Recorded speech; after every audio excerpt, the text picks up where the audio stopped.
defend it a little bit.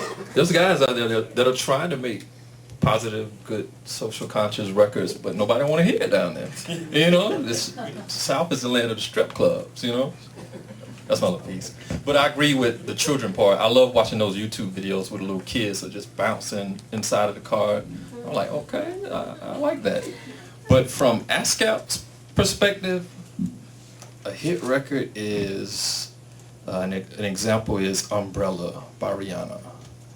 The Dream wrote that song, and since 2007, and Tristan Stewart produced it. They've collected over $18 million in performances each. So that's a hit record. That's one record that, yeah. Whoa. Well, now we know. Thanks for giving out the dream. Wow, I gotta start producing again. For the formula for a hit record, I think is, back to the Motown thing. What they used to do is they take a room full of people like this and say, we're gonna play these records. Now, would you rather eat or buy these records? Because you gotta remember, you can sell burgers because people eat every day, but people don't have to buy records. So it has to be something that you don't want to live without, or you just want to, so it's no real formula. Jimmy Webb once said there's only two types of music: good music and bad music. So, unfortunately, people decide what a hit is. So that's why the formula keeps changing. If I could, before you guys finish, you mentioned Rihanna's Umbrella, which is a great thing, a great example. One of the other things that really come to life with a great song. Now, Rihanna performed that song. We love that song, but I knew that song was a monster when Mandy Moore covered it on AOL. Mandy Moore covered that record, and she turned it into a ballad, and that record was still as powerful, still as emotional, actually even a little bit more in the form of a ballad. I had to give Dream, who I didn't really care for at the time, respect as a writer, because he wrote a record that translates. When you can take a record and translate it into another genre, and that record is still powerful, you have written a hit for sure. Wow. You have written a hit record. I just want to say one thing. I don't mean to dog the South, but the biggest thing about the South, what I like, they was doing them, and it was honest. That's why it worked. They wasn't trying to be no Jay-Z or Rakim. That's why those South records work, because they was just doing that.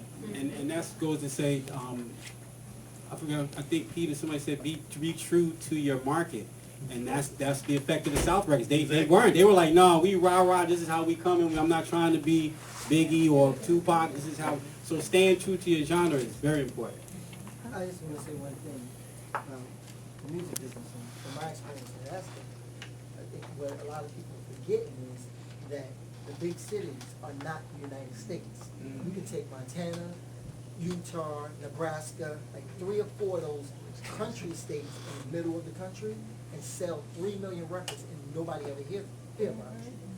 One of the biggest records that I ever saw at ASCAP as far as charting, they used to do reports on that, was a song by a group called, actually it was one person with a guitar, called the White Tees. Yeah. Oh, Hey yeah. Delilah. That record, Hey Delilah, Hey Delilah, biggest money earning for one quarter that I've ever seen. Wow. A couple of hundred thousand. It's like 400,000 for one quarter, 3 months. And that's huge.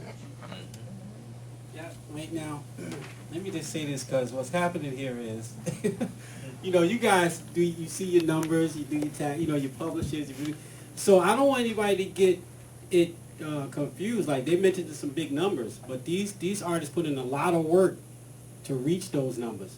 To get, I'm sure the Dream scrapped massive songs before he got his hit. You know what I mean? So it's you got to keep grinding. And Brock will tell you he's an artist, and I'm gonna just say something about this, Brock, about continuing to grind. You see what I mean? You have to continue to grind. Quick story: I have a friend of mine. He did a song.